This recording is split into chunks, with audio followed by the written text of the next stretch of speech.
everybody. I'm excited for our Lunch and Learn today. We have an awesome guest. His name is Brad Finkeldei. We are going to be talking about reflective listening in a mentor relationship. I'm really excited to have Brad here. Brad is on a mission. Brad is on a mission to help 10,000 people pleasers become confident badasses and do what they love.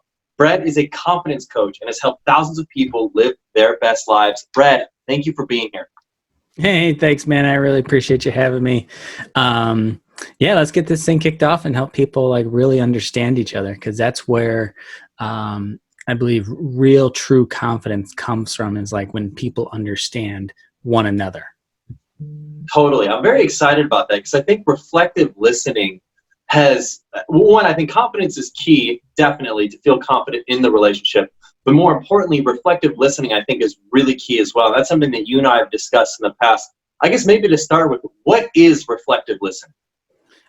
So reflective listening is really quieting the mind and really paying attention and focusing on what that other person is saying. Not word for word. That's not really listening. That's just trying to, you're looking for the essence of the message of what they're trying to say. You know, if someone's really, like, for example, compassion kind of comes into this too. So if you're a boss, or you're, just as an example, you're a boss and someone's coming in late, but you can tell they're like, man, I'm so sorry. Like, I was running late and blah, blah, blah. The kids were sick and one kid threw up all over me. And if you're a boss and you say, well, just get here and work, it doesn't matter. Like, that's not reflective listening. But a reflective listener would be like, man, I really hear like you care for your family, and like, I'm so sorry your kid was throwing up. Like, how was that for you? Like, and really listening to where they're coming from and what they're going through and reflecting that back to them. And when we do that, people feel heard and understood. And when people feel heard and understood, they start to trust that person more, whether it's the boss or whether, like in this example, or not my example, but you know, where you're at, like the mentor relationship. And when you have that foundation of trust, people can open up and they can start to let things go and really start to get rid of the crap in their life and really show up more powerfully at work and inside of those relationships.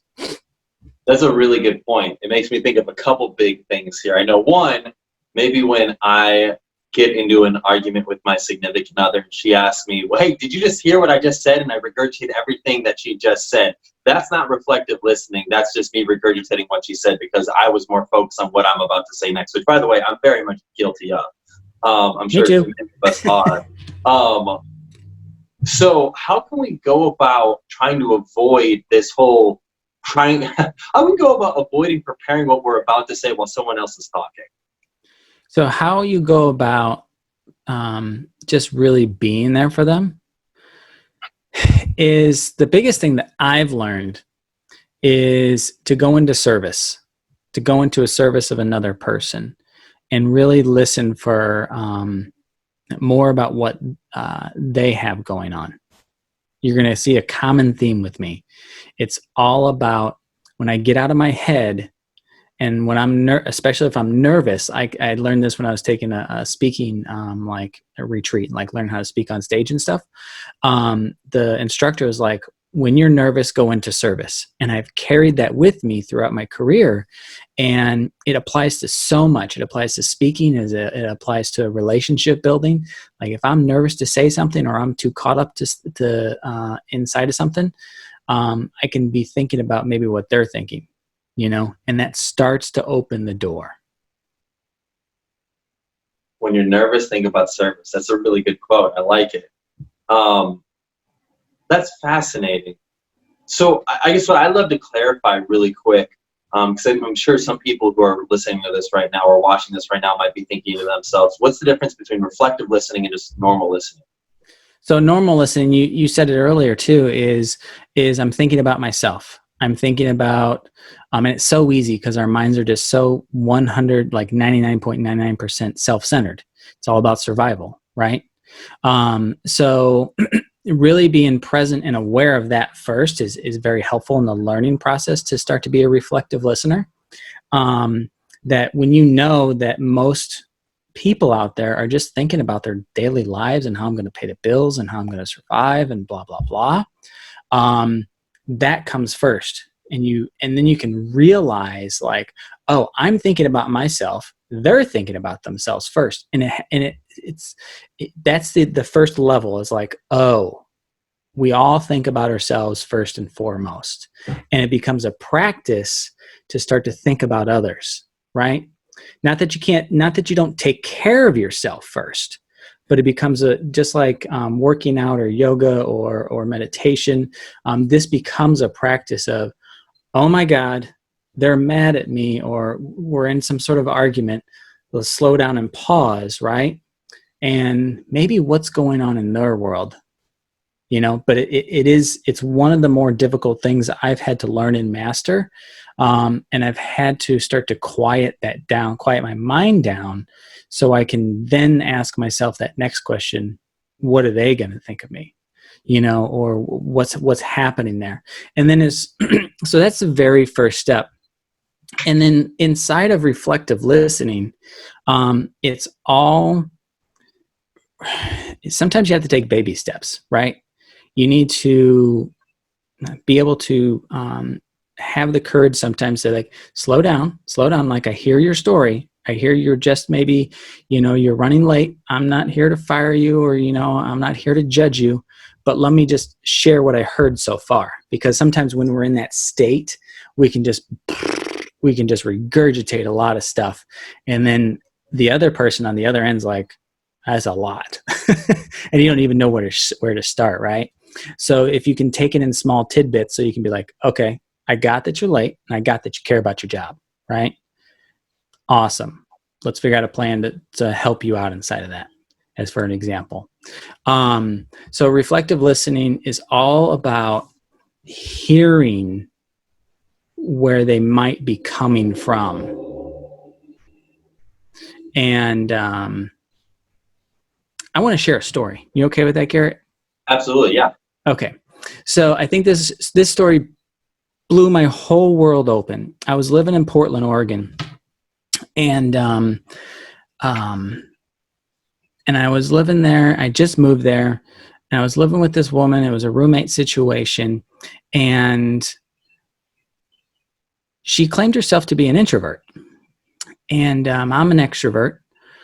And in the house, as I would pass her, most days she wouldn't acknowledge me. She wouldn't say hi or good morning or good afternoon. But in my world, you say hi to people. In my world, you say good morning. In my world, you say what's up? What's going on? Like, how's your day going? Like, stuff like that. It's generally not okay to just avoid and, not say hi, right? And so this went on for a while. I got frustrated, and I started noticing that I was making her wrong. I was making up all these stories in my head of, she's wrong. She needs to go get some friends. She definitely needs to, learn how to be more extroverted. Essentially I was saying she needs to be more like me, is what was going on. Because I wasn't comfortable with the silence. I wasn't comfortable being ignored, And so this went on for a little bit. I was working with my business coach at the time, and she called me out, and she heard me complaining about someone else. Here's a big tip too. If you're complaining about someone else, you're really not listening. So she heard me complaining about my niece, and I was like, she's afraid of spiders. She needs to get over it, blah, blah, blah. Doesn't she realize like she's 1,000 times bigger than a spider? What's like all of this, the stupid, ridiculous stuff I was thinking. And my coach noticed, and she noticed my pride and my ego, like getting in the way. And she like basically slapped me through the phone and like punched my ego and said, you have no clue what it's like to be your niece. No clue, none. And it like woke me up, and I was like, what the? And that like started to like shatter some things for me, right? And I started to like see some things a little bit differently. And then a couple days later, I went down to the kitchen, and like that coaching and some other coaching I got like landed in me. And I was like, holy crap, I have no clue what it's like to be anybody else. Like, I only know what it's like to be me, like period, end of story. I'm like, oh crap, I don't know what it's like to be my roommate. Like, she's probably different than me. And so I was like, oh God, now I got to go apologize. I don't like to do this. And so I went and apologized to her, and I said, hey, I've been making these stories up about you, and I've been making you wrong, and that's affected how I've treated you. That's affected how I've lived with you. And I just want to apologize. I realize that you're a different person. You have maybe a different point of view, and you've been raised differently than I have. And I thought you should probably be like me.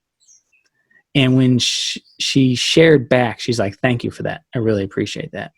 And she goes, do you mind if I share a little bit about me and my story? And I said, sure, please. She goes, I really struggle with being an introvert. And it started as a kid. I was raped and molested by my older brother in this house that her parents had given her. And the way she learned to survive was to be quiet and go into her imagination. And it was a powerful, profound moment for me that, wow, I had no clue any of that was going on.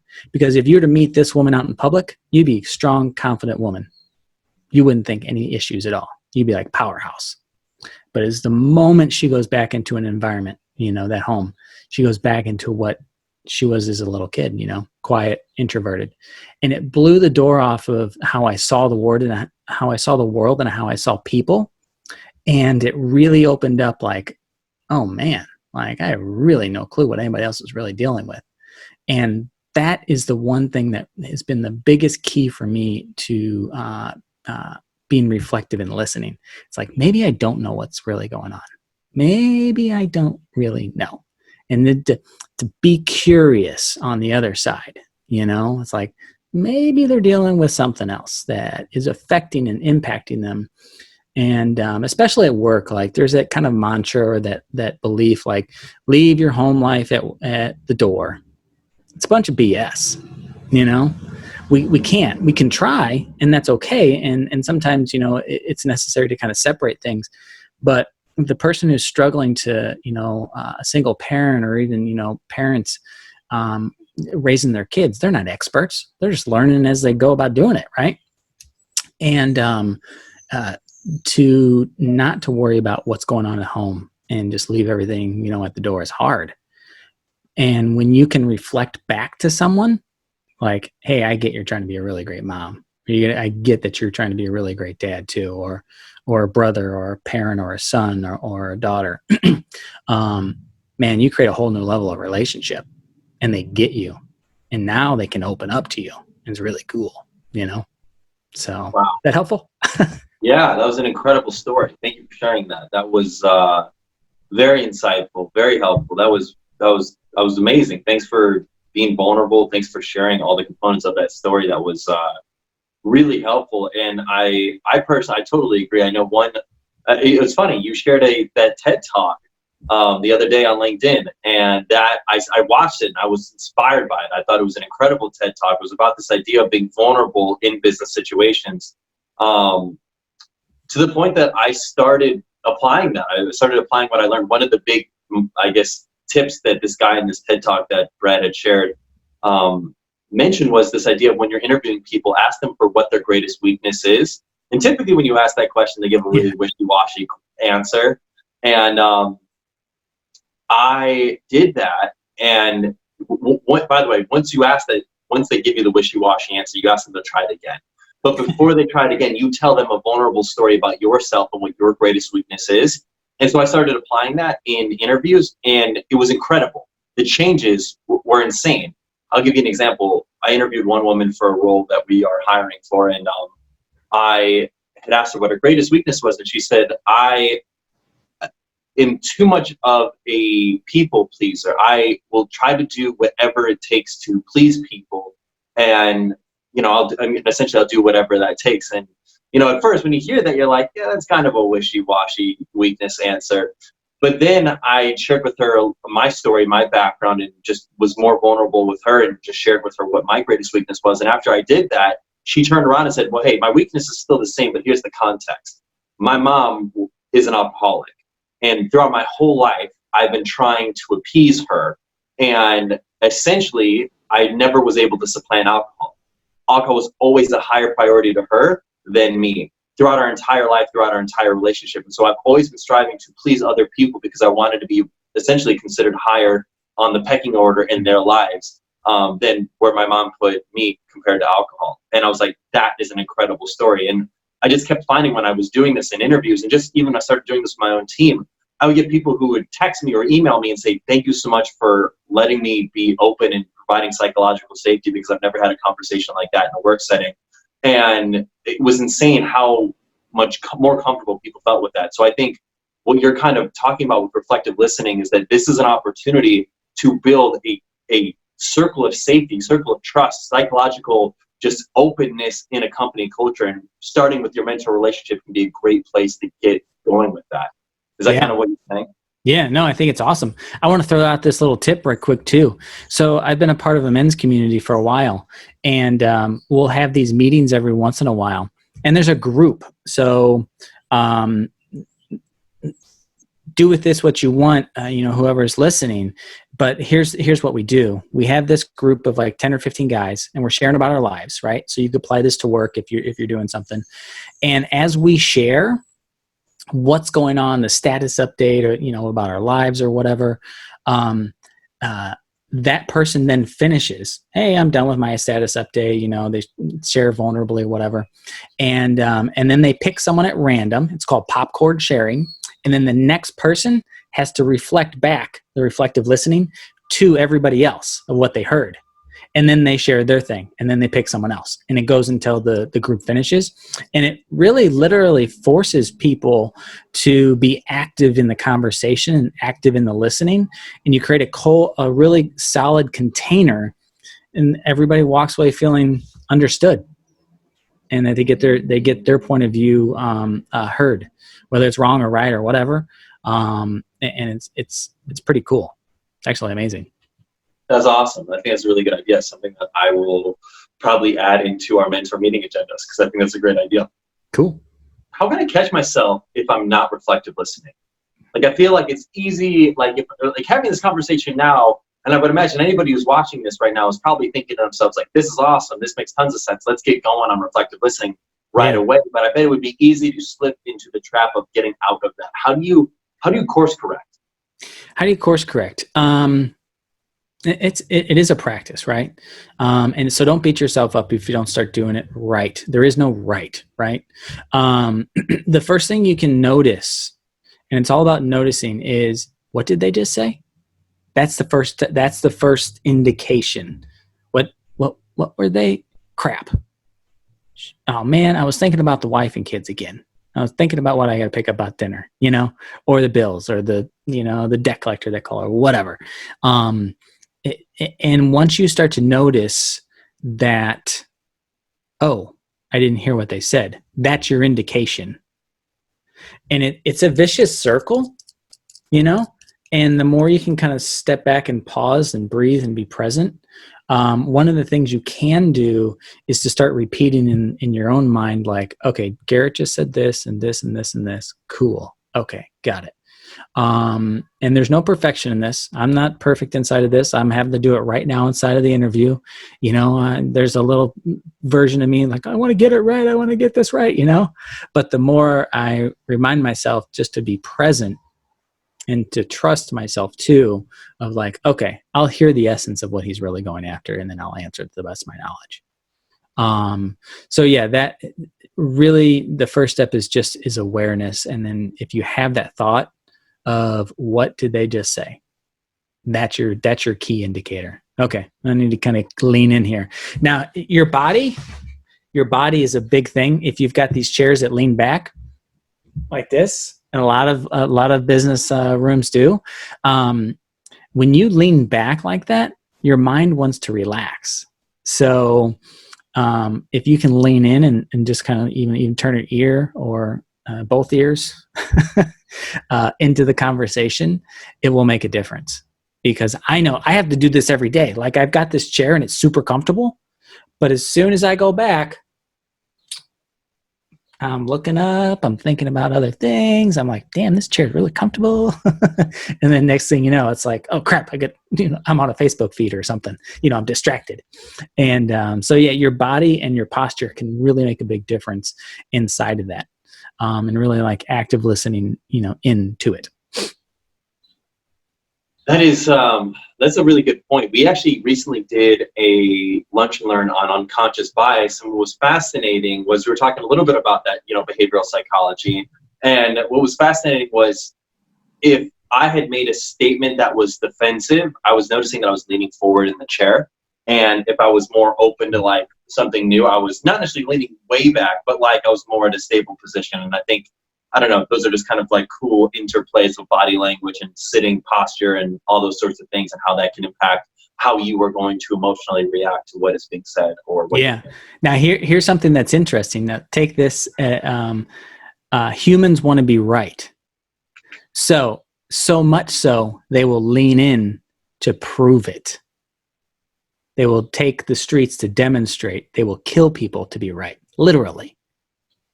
And it's our ego that wants to be right. And the vulnerable share and everything else like that, that's where real power is. So if you're leaning in, you might ask yourself, am I trying to be right to listen, or am I trying to hear what they're, really trying to share? Yeah. That makes sense. It's interesting. Yeah. How can I is it appropriate to ask for a do-over? Like if I'm in the middle of a conversation, I realize I did not practice reflective listening and I just said something and I'm like, crap, I just totally just kind of like glossed over that part, or I kind of just like lost track, or I, thinking to myself, what did he just say? Just like what you kind of explained. Can I ask for a do-over?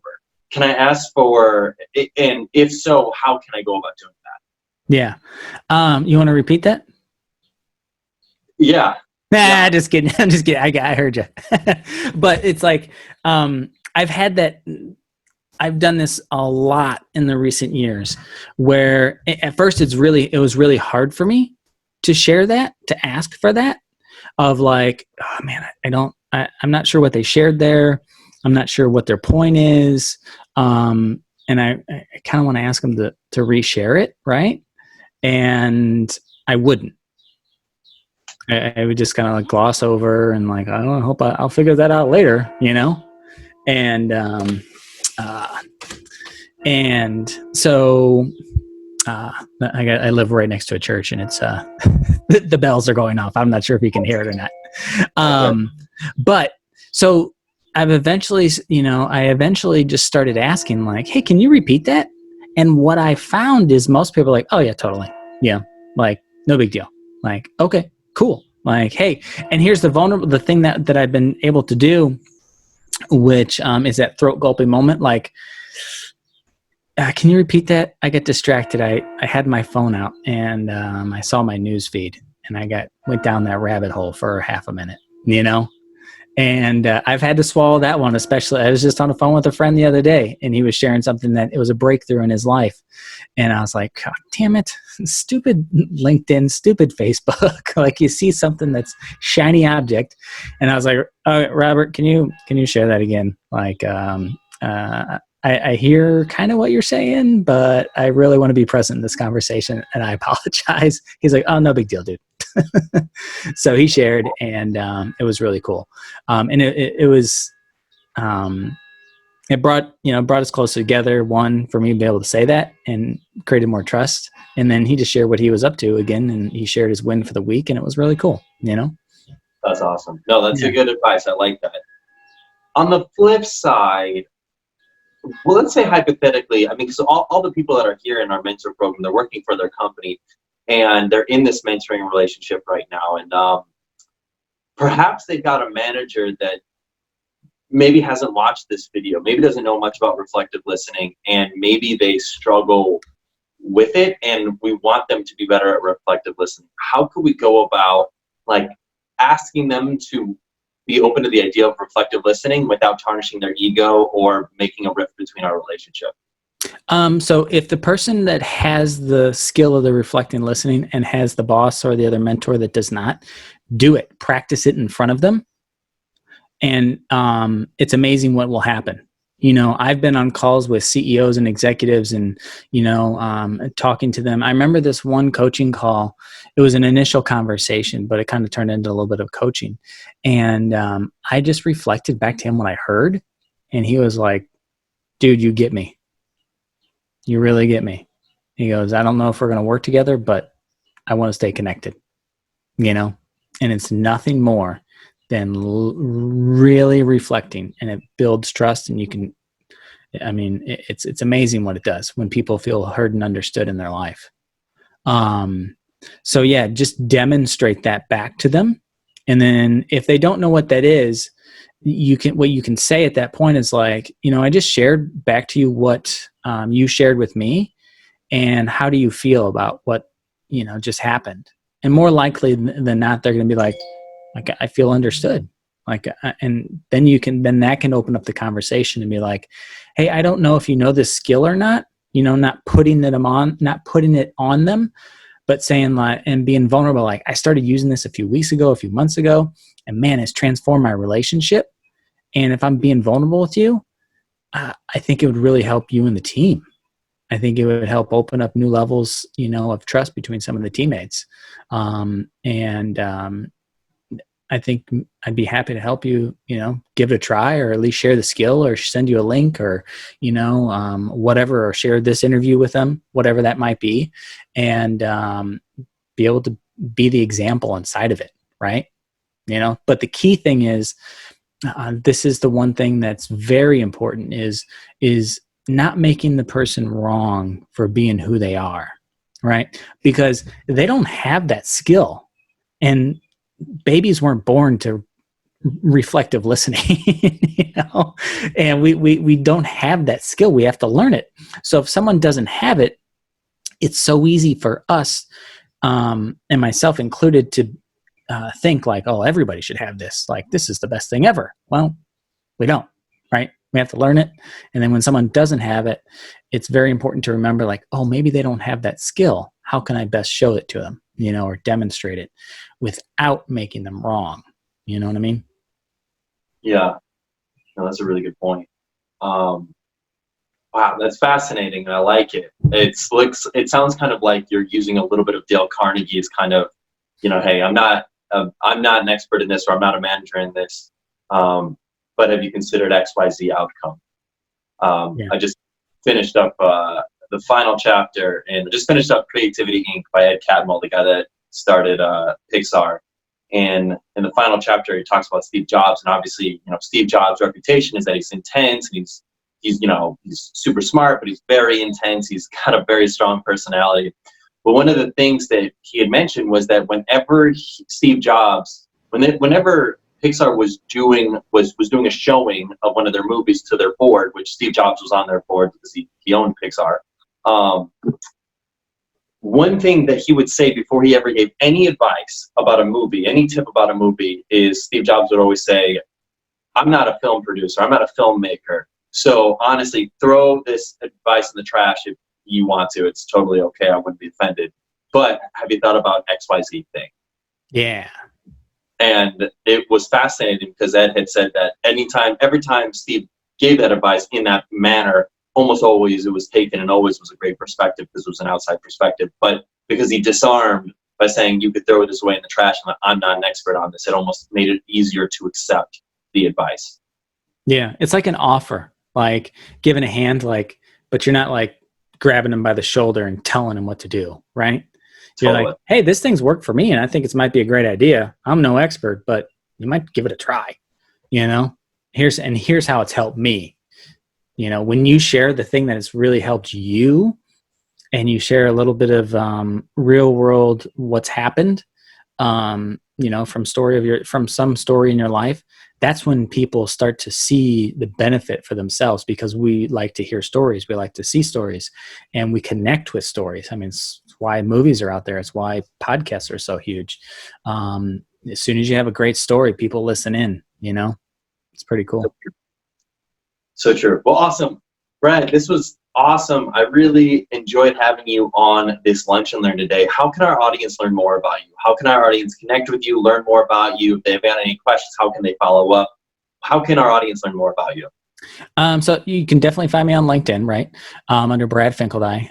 You can also go to my website at don'tbeachickendowhatyoulove.com. That's a long one, but it's easier for people to remember than, my last name. It's kind of a tongue, it's not that easy to spell. So I came up with a URL that's just easy, don't be a chicken, do what you love.